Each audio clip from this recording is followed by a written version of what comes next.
মুকুল রায় বলেছিলেন তৃণমূল কংগ্রেসের সরকার থাকবে না, এই সরকার 3 মাসও থাকবে না। আর শুভেন্দুবাবু এই কারণে পরিত্যাগ করেছিল যে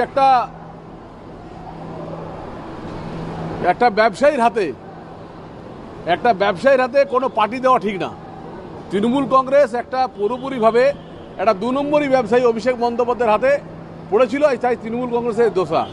আমি একটাই মনে করি, আমার মনে হয় লাজ লজ্জাহীন থেকে অন্ততকে এইবারে অন্ততকে মানুষের পাশে কাজ করুন, এটাই বলবো। আর কি বলবো,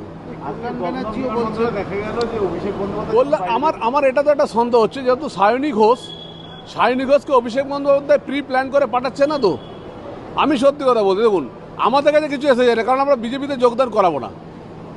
এই যে সায়নী ঘোষ হঠাৎ করে চলে আসছে, সবাই নিজেরা মঞ্চ করছে, তৃণমূল কি করছে আমাদের দেখার দরকার নেই। কিন্তু একটা কথা হচ্ছে যে pre plan by Mamata Bandyopadhyay এখন কিছুদিন বাঁচার জন্য, কারণ কেউ তো দুর্নীতিতে কম যায়নি, যেখানটায় ধরবেন সেখানটায় দুর্নীতি। তো এখন কল্যাণদা অনেক পরে বুঝলেন, কল্যাণদা আবার 2 দিন পরে বলবেন ঠিক আছে আমরা একসাথে করব। কল্যাণদা জানি, কল্যাণদা ও মমতা ব্যানার্জিকে ছাড়তে পারবে না, কিন্তু কল্যাণ বন্দ্যোপাধ্যায় 2 দিন পরে আবার বলবে আমি একসাথে করব।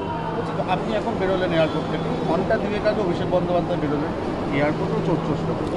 দেখুন একটা কথা আমি আবার বলছি আপনাদেরকে, কি অতীতে কি বর্তমানে কোনো পলিটিশিয়ানের অহংকার থাকা উচিত না।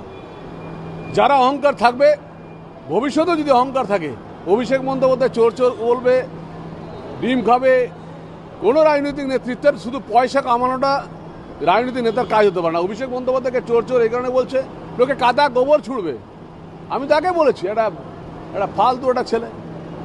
সায়নীকে দেখা গেল মুখ লুকিয়ে এয়ারপোর্ট থেকে বেরোতে, এবং অভিষেক বন্দ্যোপাধ্যায় যখন বেরোচ্ছে তখন তাকে দেখা গেল একাধিক তৃণমূল কর্মী তাকে সাপোর্ট দিয়ে এখান থেকে নিয়ে যাচ্ছে। আমি আবার বলছি, সায়নী বন্দ্যোপাধ্যায় কোনো পলিটিশিয়ানই না। সায়নী ঘোষ কোনো পলিটিশিয়ানই না।